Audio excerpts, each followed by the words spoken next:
She was out with a knee injury. Free ball for Carleton. She hasn't been able, well, she has hit one earlier tonight. Where are you from? Louisville, Kentucky. What college do you play for? Indiana University. What's your favorite genre of music?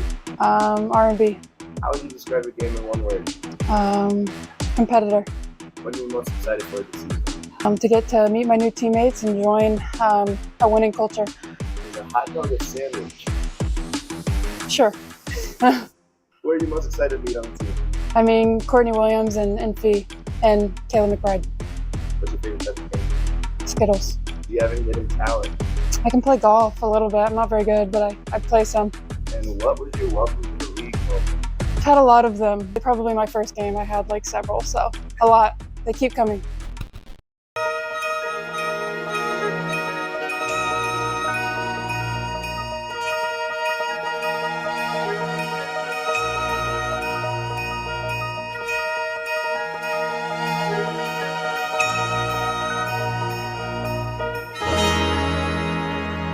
The Angels are here.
It's great. Now it's been, a few weeks, and you got one preseason game in the system under your belt.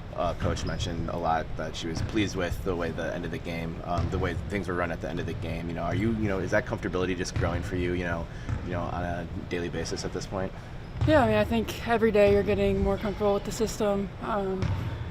Coach likes things really detail-oriented, so I just think remembering those details, it'll make the game easy, make the reads easy, make playing with my teammates easy. So every day, every game especially, I think having it in a game-like situation, you can't entirely replicate that in practice, so it was good to get out there against other WBA players.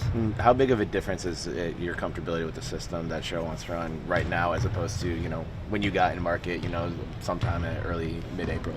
Yeah, I mean, it's pretty different. I think because I had played against them for 2 years, I kind of had an idea of what they'd like to do defensively and offensively. So I had an idea. I went back and watched some of their games in the finals last year to get a better idea, but until you're in it, you don't know. So every day I feel like I've gotten better. I'm a lot more comfortable in it now, but I think that's just going to continue to grow as the season goes on. Who have you kind of looked to for advice, kind of just talking to after practices to kind of get through this period? I mean, there's so many players. Honestly, they've played at the highest level, all-stars, played in the finals obviously last year. So all of them have been great. BC, Fee have obviously been here the longest, so they're, just really good about all of us, telling us about the culture, what Coach Cheryl expects when we get out there on the court, and just encouraging us. And then I'd say Courtney and T are two big personalities. They've been great. I'm similar positions to them, so they've been great at helping me, encouraging me, and just telling me what she expects. Have you had much time with Lindsay Whalen? Yeah, a lot of time. It's been great. She's been great with me. Yeah. Great. What do you want to when you get moments in games like a preseason game as important as this one is? What is the thought process for you going into it? I think I'm just really focused on, like I said earlier, the details. She's really detail-oriented, so that's really important for her. I think my big focus today is defensively. I think that's all of our big focus. We know we can hang our hat on that end. We didn't shoot good on Tuesday, but like she said, last year they won a lot of those games where they didn't shoot good just because they hang their hat on the defensive end. So I think that's kind of all of our mentality, is just focusing on those little details, the things we saw in film, being better at that today. And lastly, just knowing the differences between this training camp and the one you were in Indiana, what is the vibe and how is it different? Is it just you're learning basketball from different coaches, different leaders, but as a player, how do you take it in differently in different camps?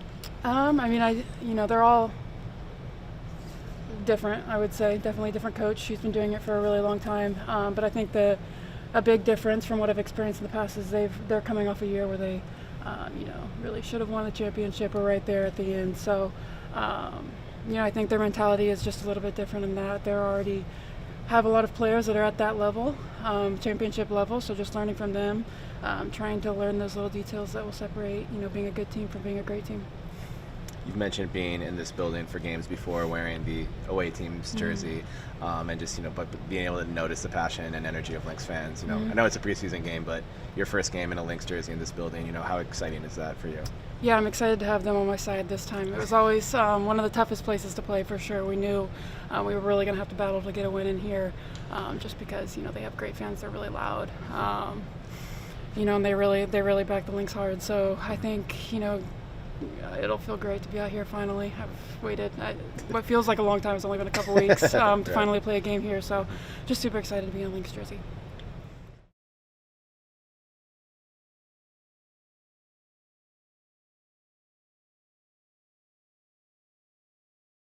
What up, y'all?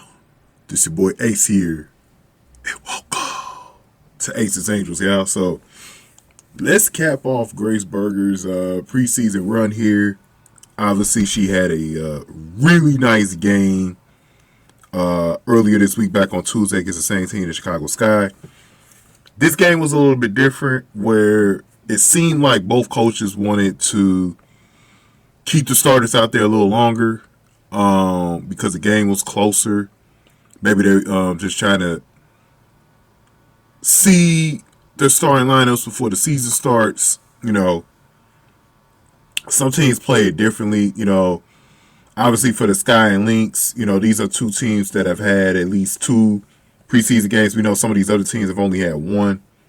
And the Sky have had 3 because they faced Brazil in the first game. And then, they've been facing Minnesota these back-to-back games. And so, for Grace, she didn't really get out on the court. She only had 6 minutes in this game. So it just wasn't a good game as far as seeing what she did or what she could do. And sometimes this stuff is surprising when it does happen this way.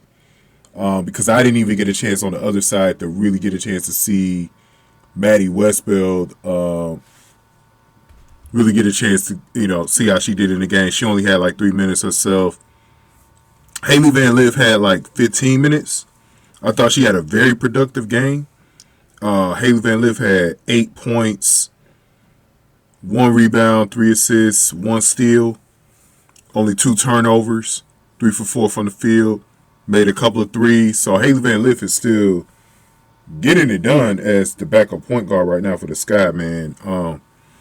they still got to figure out their whole situation going on over there. I think, like I was telling y'all, the biggest thing with the Sky to start out the season is going to be Tyler Marsh trying to figure out his rotations and stuff like that. And that's really for every coach with a new every team with a new coach this year. And there's a lot of, I think there was like 8 new coaches in the WNBA this season, if I'm not mistaken. So all of them got to get that figured out with the rotations and stuff like that. So it's definitely going to be a while. Now, Chicago doesn't see this Lynx team until July, and they see them 4 times in that month. So they're going to be seeing a lot of each other in the month of July. All 4 meetings are in the month of July for these 2 teams. So we're going to see a lot of Sky Lynx game when we get to the July part of the season. But yeah, man, like I said with Grace Berger, really did get a chance to see her play in this one. Now, there was a sequence in this game that, man, I was hoping Grace Berger either got an assist on this play or she was able to get some points or whatever. So the play was looking like it could be an assist. She got the ball out to Bridget Carleton, who did not knock down a 3 from Grace. But Grace, see, this is one of the great things about Grace. Grace will grab rebounds. So she grabbed her own rebound, and she took a mid-range jump shot. It did not fall in. And she kind of rushed that shot because she was trying to beat the defense to her spot. So she rushed it. But it was a pretty good shot, though. And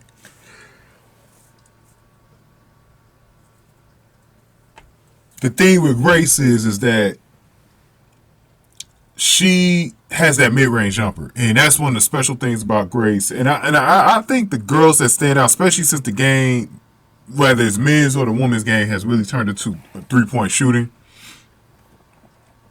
Those mid-range jump shotters are valued even more because there's just not a lot of them around who specialize in hitting mid-range shots. And that's why I love me some Lucy Olsen. That's why I love Courtney Williams in her game. Courtney Williams, she's so dynamic because she'll knock down a mid-range jumper. You know what I mean? And Courtney Williams is like known for that. She's not going to take a lot of threes. Like, she was 7 of 14 in this game. Most of her attempts came from 2-point shots. 9 threes. So that's something that I really like about Grace Berger, Lucy Olsen, all those types of girls in the league that really specialize on those mid-range jumpers. I saw Kelsey Mitchell hit a mid-range jumper earlier today for the Fever. I was loving that shit. I was loving it. I want to see more of these girls specialize more in the mid-range. And a lot of them can, like the ones that can hit threes, a lot of them actually, if they wanted to, could specialize in it. But, these days it's better to, at least what analytics say, if it's better to take the 3-point shot. So I think if Grace had a good pep in her step in this game, she just didn't get a lot of time on the floor. I think she would have had a game very similar to what Tuesday was looking like for her. Because that was her only field goal opportunity, that jump shot that she missed. That was the only field goal she took in the entire game, 0 for 1. So I don't know what her stand. I think she's probably going to end up making a team. Maybe, and like I said, maybe Cheryl Reeve is like, I don't really need to see much from the deep part of our bench because a lot of the girls didn't really see minutes. We saw Diamond Miller come back today too.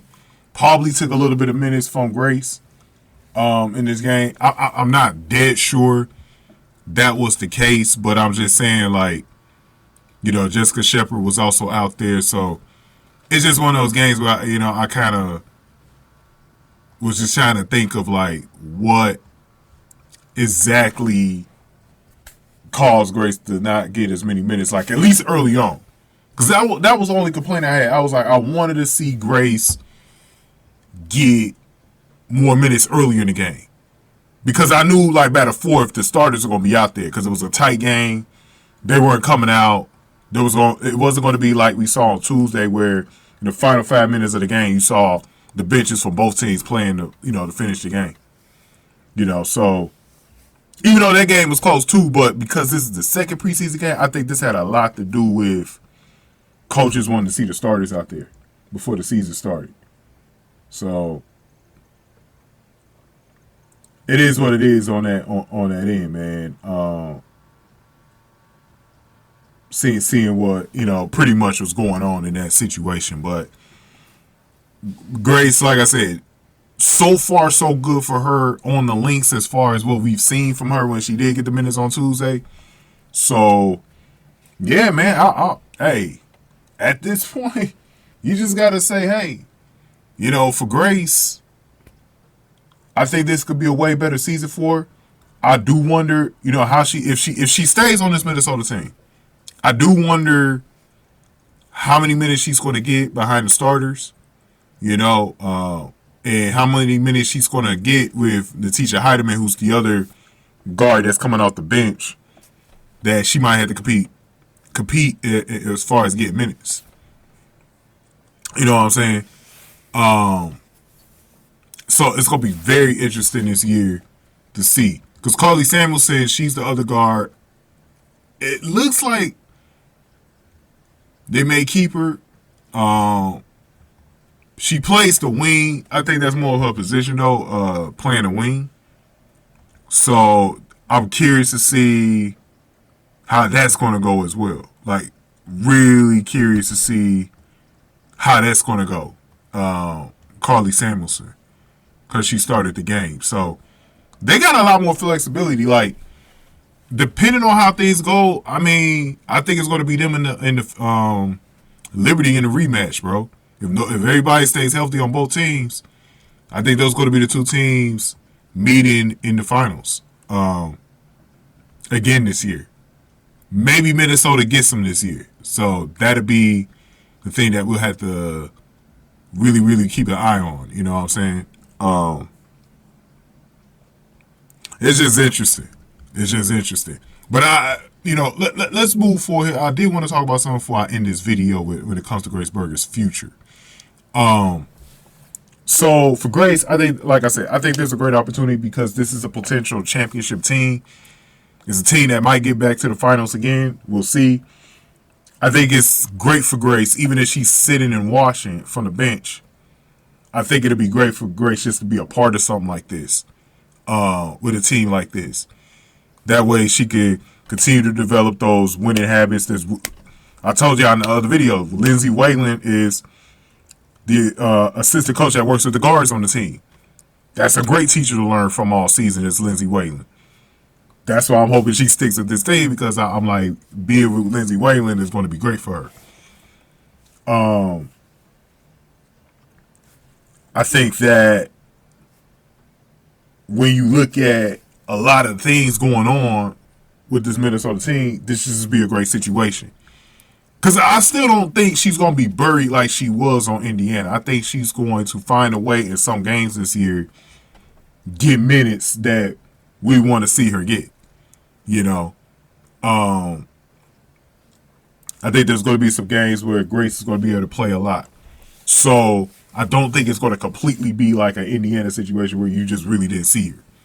After the first month of the season, you just didn't really see Grace Berger anymore. You saw that first month of the season, but you didn't see her after that for Indiana until, what was it, the last game of the season, or if there was garbage time. That was the only time you saw Grace. But going forward, I think the interesting thing for Grace is, I think this is the last year of her rookie contract, I believe. Next year, everyone's a free agent. What I would do if I'm Grace is next year, rather it's Minnesota or not, look at every team and mull over what team can I get, don't even worry about being a starter yet. What team can I get guaranteed 20 to 25 minutes from a game? Or at the minimum, 15 to 20. What team will allow me to get in the game for around 20 minutes a game, up to 25. Is there a team that's going to allow me to get that many minutes guaranteed with whatever contract I take in 2026? I think she should be looking at that. Because Grace is going to turn, I believe, 26 this year. Next year, she'll be 27. We're starting to get to that point where she's in her prime, the early years of her prime. She needs to really get out there. You know what I mean? Can't be bench warming. And so, next year, I will say, is the year where Grace needs to find a spot where it's guaranteed she's going to get around 20 minutes a game. Especially with it, because that's the good thing about not being on that rookie deal, is that you're no longer cheap. So you got more of a guaranteed contract and they're forced to play you. That's going to be the great thing for Grace after this season. Because I think she's still probably going to be in a situation where she doesn't get a lot of minutes this year.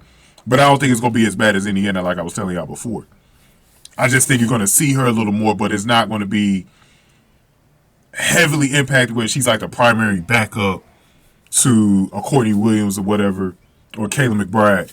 You know what I mean? So what I'm thinking is that for Grace, hop on a team, get a guaranteed contract, force them to play around 20 to 25 minutes a game. Because this is kind of like what Marina Mabry did. Like, Marina Mabry was smart about this. She got herself into a situation in Chicago where they were forced to play her. And so she got the minutes. And now, I think that's what Grace should do next. Grace should take that, get into the situation, got that contract, get more minutes. And I think that's a guaranteed way for Grace Berger to go going forward to making sure she's on the court. Because the reason why I mentioned it this way is because going forward, whatever team she's on, she can take she was just on the team with Lexi Hall. Lexi Hall worked hard all year and because remember, there was a point where Lexi Hall had lost trust with Chrissy Size. A lot of people don't realize the story of how when Lexi Hall first got drafted, she was a high pick out of Stanford, top 10.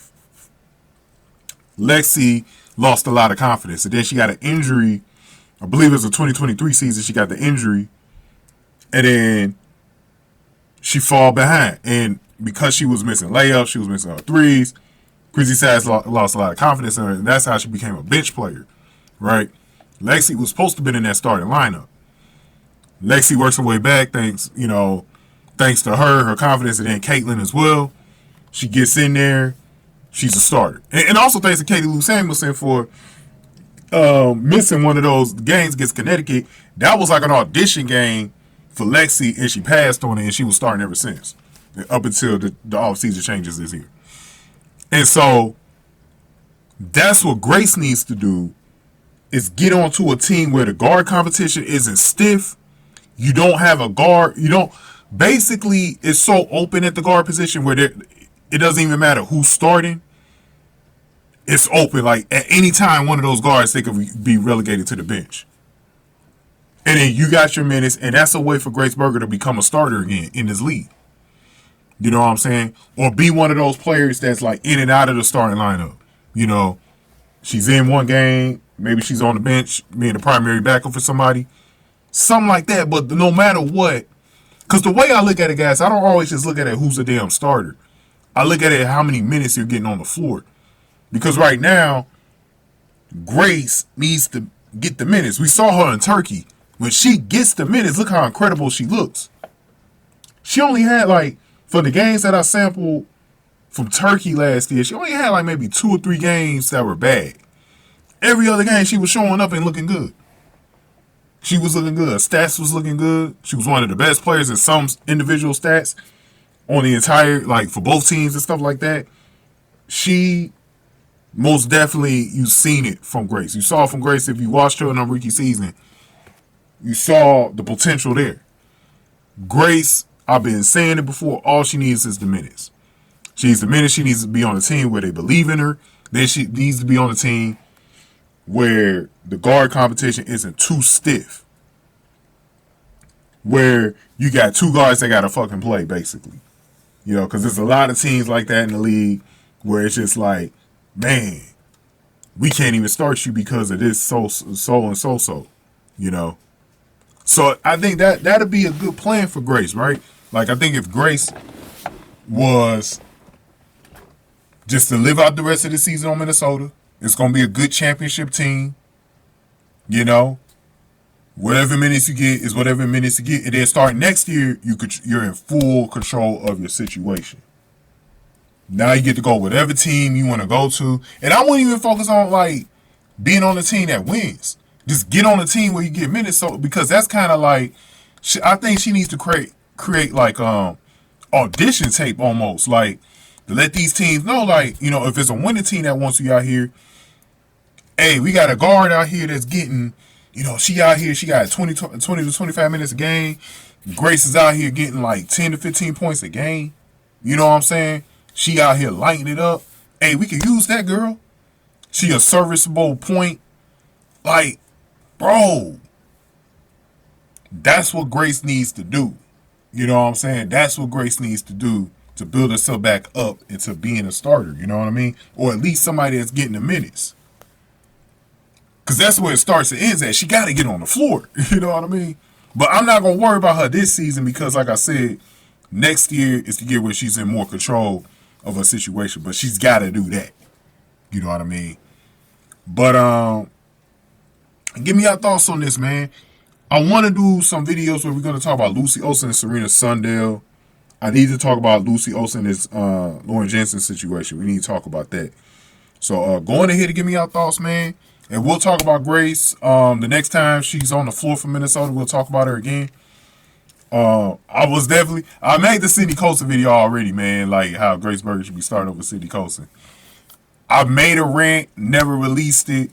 It's deleted now, so I don't even have it no more. But I made a rant a long time ago. But y'all already know, man. The Grace Berger way better than Cindy Colson, man. Y'all already know. Should really still be on the Fever, by the way, because the Fever are lacking a backup point. They are lacking a backup point badly right now. Sophie is usually that person, but with Sophie, when she came out of the game with the injury, it looks so bad, man. It looks so bad. But give me your thoughts in the comment section below, man. Give this video a like, share, subscribe. Thank y'all for watching. Aces Angels, y'all.